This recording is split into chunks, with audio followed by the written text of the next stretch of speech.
చేస్తున్నావు?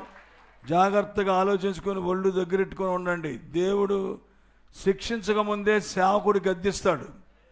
ఆ శిక్షకు మీదుగా రాకుండా ఉండాలంటే శిక్ష ముందు సేవకుడు మాట వినాలి. హల్లెలూయా. సేవకుడు అందుకే ఉన్నాడు, తప్పించడానికే ఉన్నాడు సేవకుడు అంటే. కాబట్టి ఒకసారి మీరు చక్కగా అర్థం చేసుకొని జాగ్రత్తగా ఉండాల్సిందిగా నేను కోరుతా ఉన్నాను. ఎందుకంటే నా దగ్గరకు వచ్చే విశ్వాసులు క్రమమైన విధానంలో మంచిగా ఉండాలని తప్ప మిమ్మల్ని అందరినీ తిట్టి నేను గొప్పవాడిని అవ్వాలనే ఉద్దేశం మాత్రం నాది కాదు. మీరందరూ మంచిగా ఉండాలని నేను కోరుకుంటున్నా. సెల్ఫీ పెట్టకుండా ఉండలేరా? లేకపోతే దాన్ని ఏమంటారు, స్టేటస్ పెట్టకుండా మీరు ఉండలేరా? స్టేటస్లో కొంతమంది ఏం చేస్తారంటే స్టేటస్లో మానేసి చంటిపిల్లల ఫోటోలు పెట్టుకుంటున్నారు. ఏంటండి చంటిపిల్లల ఫోటోలు ఎందుకు పెట్టాలి స్టేటస్ అని